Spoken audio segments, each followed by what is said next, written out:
Hello, everybody. Welcome to another video. This one might be controversial in the sense of my own field, but I will explain.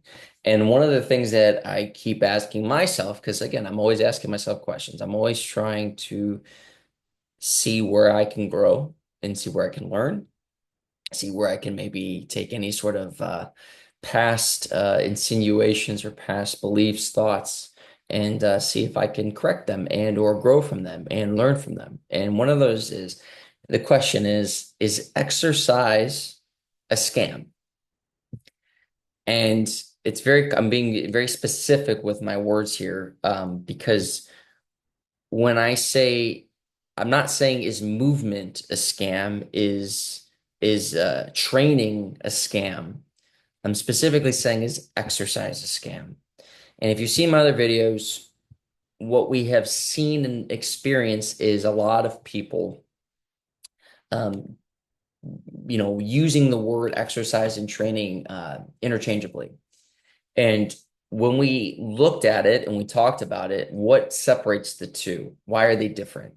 Um, because exercise is moving the body with a lack of specificity. And when I say specificity, I'm not saying you're not like, oh, I'm doing arms today. Oh, I'm doing the bicep curl for my arms. So you can say, well, that's specific. But it's asking even more of the question, well, why are you doing arms? Well, I'm doing it for aesthetic. Okay, where do you feel it? When you do this movement, where do you feel it? Do you feel the arm? Do you feel it in other places? Do you want to feel it there? Is that the intention of what you're doing? Are you trying to engage more here in the shoulder or in the neck or in the lower back than the bicep? Is that part of the training or the exercise? And the more you dive into that, the more you realize that there are a lot of people who are just moving to move. It's with a lack of intention. This is why people can exercise and their mind starts to wander when they're under the stress. When you're training, you're dialed in, you're hyper focused. You're really, again, in that tunnel vision or present awareness, however you want to describe it. And the reason why I'm asking is exercise a scam is because looking at, and I'm going to do a longer webinar on this in the presentation to further explain my point and dive into it. But when you look at up until the early 1900s, maybe late 1800s, really exercise, this idea of going to a gym was very, very distant. It was unheard of, right? You would have people training obviously out in the field. They would do grappling. There was, hunting. There was all sorts of stuff where you were having to use it in your physical labor and what it is that you were doing. Is you're a warrior, you were training in many ways with whatever weapons you had. You had to know how to move the body in all which ways, but everything they were doing was with specificity, very specific to what was going on. And then there was this shift that started happening where it was looking at, and again, I'm going to dive more into this, but what I can at least recall or speak on right now is, we start getting into this system where people are going to school. People are having to sit going to work, working this 9 to 5, working this 8 to 4, whatever, this 8 hour work week. And even before, those work weeks were much longer. Those work weeks became, they started off sometimes working 16 hours. This is where child labor laws came in. This is where all sorts of shifts started happening, where presidents were starting to go, we need more people having a much more productive time at work so they aren't getting as injured because they're so depleted and exhausted. We need to give them the 8 hour work week. We need to give them the weekends. We need to do all these things to make sure that they're efficient workers. And one of those pieces is someone's health and wellness. They need to be able to let off steam and move energy. So you start to see, even in schools, productivity was going up with students when they were being able to move, being able to exercise, be able to get the body in motion. But they need to be able, they can't say, hey, a lot of times go out and run around. They're afraid kids are going to run off. There was a lot of unmonitoring that was able to happen. You need to be able to confine people.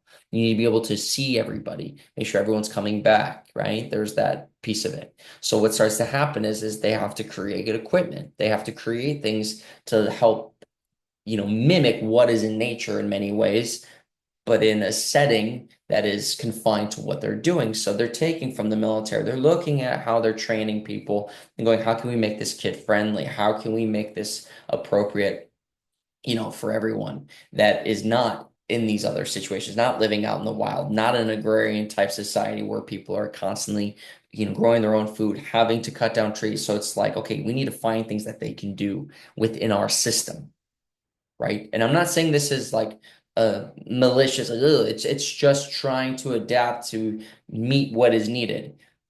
And over time, what starts to happen is you look into, you get into the 40s, you get into the 50s. People after the war, they're like, okay, we want to go back to living a life. You have that stay-at-home mother. They're like, hey, I'm at home, I'm cooking, I'm not able to go out and do much. What can I do to keep myself moving and energized? So these at-home devices that were there to help keep mom slim, appearances really meant a lot then.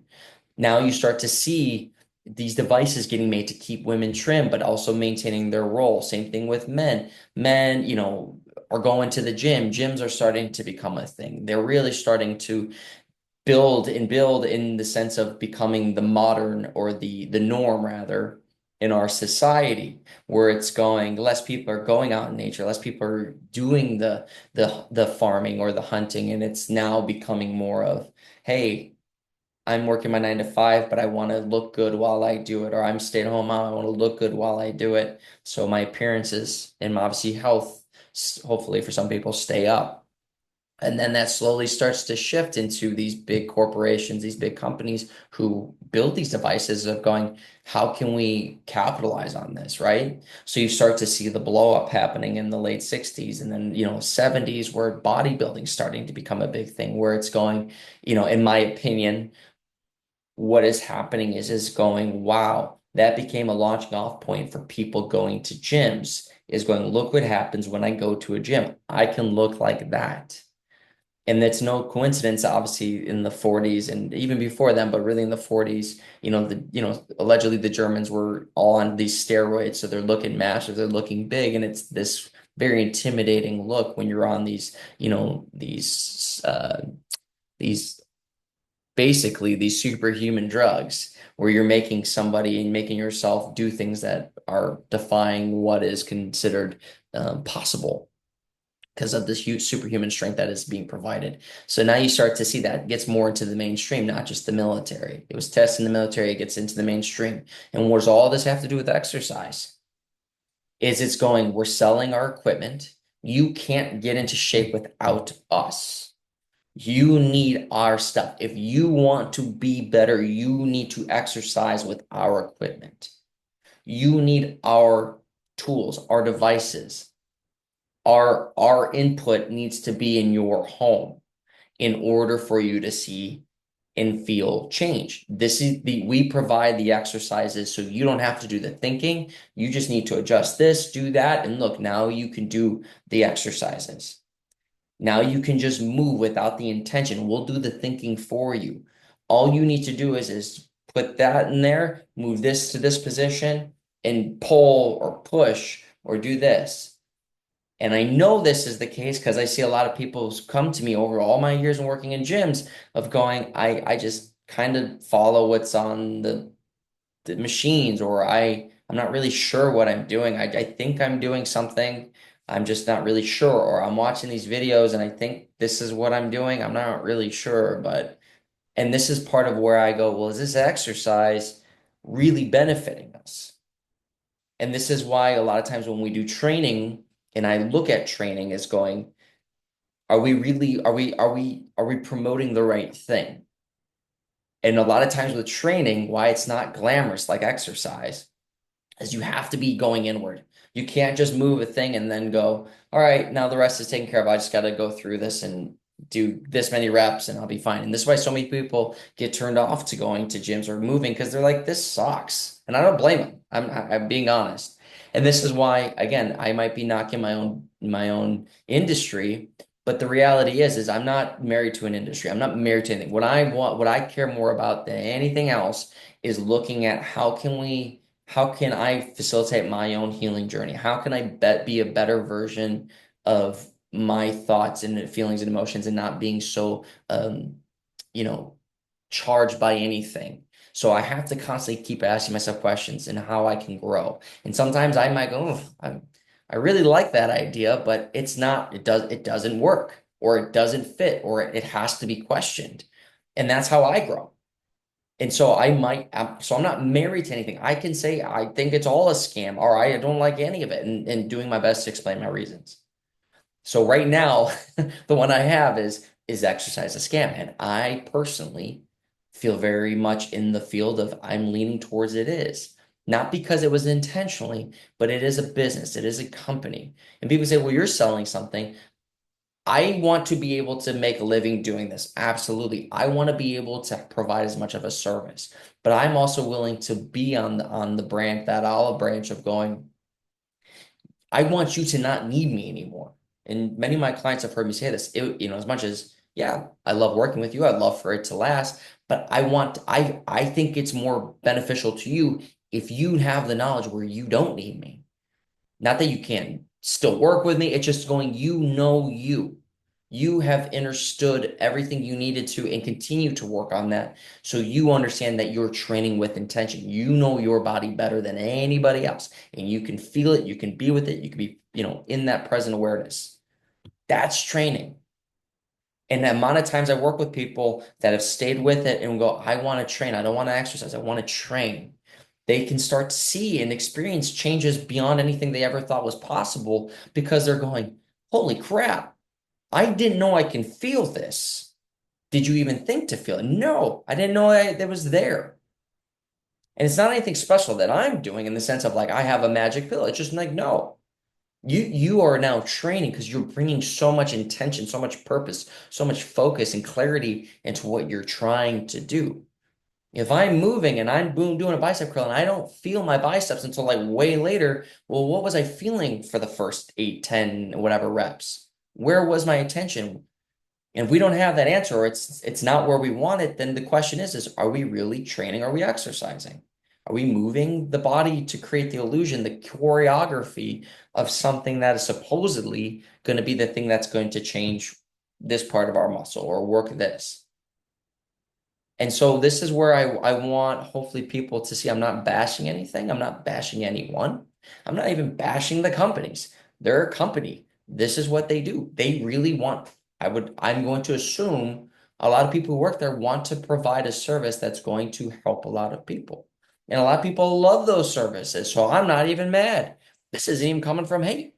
But when I say it's a scam, the question is how many people are really experiencing that those things and those exercises are what are making the change, or is it really the internal state that's changing more than anything? Because when you see people who utilize those tools and see change, you talk to any of them, they're now training with intention. They're doing what they're asking the questions that I'm bringing up with or without me or without a trainer, but they go, I have to know my body. And now when I go into the gym, I'm training. I'm training for an event. I'm training for an experience. Or, hey, I told myself that I'm going to lose this weight and I'm going to do this. I'm going to heal my own surgery or my knee before without having to go to surgery. That's the training. It's very clear. And they're not losing sight of what their goal is. What is the intention of going to the gym? Feeling their body out, observing self under stress, not trying to disassociate. And that is where I see people who can utilize the tools. And then I would say, well, you're not exercising, you're training. That's training. And if people go, I don't really know, or yeah, I go to the gym, I do all this stuff, but my shoulders hurt and I don't really know why, then I would say, and again, not saying you're not trying hard, not trying to bash anybody's work ethic. It's just we might want to take a little bit more time looking at how can I get out of exercise and really into training.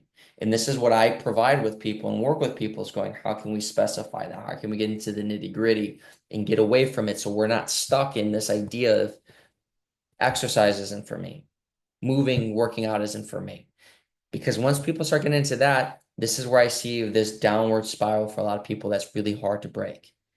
And it's this hopelessness that does follow, which I've observed in a lot of people time and time again. And I don't want that for anybody. Obviously, it's all your choices. I can't make you feel a certain way, nor do I want to. But my hope is that we, or you, or if you come with work with me, we can help you and I can facilitate you into going, hey, here's some steps you can take. Here's the little pieces. It's not going to be easy. It's not going to change right away, but here's things that we can start to do. And they might seem minuscule. They might seem profound at the moment. I don't know. Everyone's different. But it's these types of steps that are going to get us out of exercise into training and not falling for if I just have this tool or just this equipment, then I can train.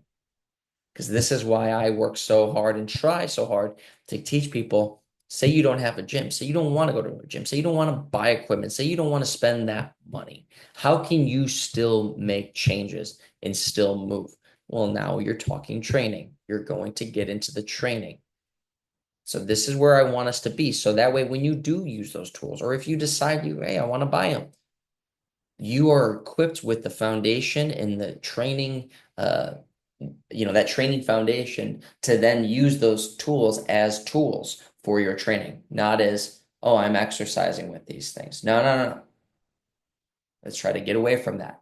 And some of you might agree, some of you might not. Would love to hear your comments. Would love to hear where your thoughts are on this. And if this resonates with you, come join us at newbiologyclinic.com, or, if you're already a member, come join the webinars, come join the classes. We're going to keep trying to explore more of this, not just in a group setting, but obviously one-on-ones as well. If you decide you want to work with me one-on-one, all up to you. But on that, I hope to see you all soon. Hopefully this gets you thinking, and we'll see you again. All right. Bye, everyone.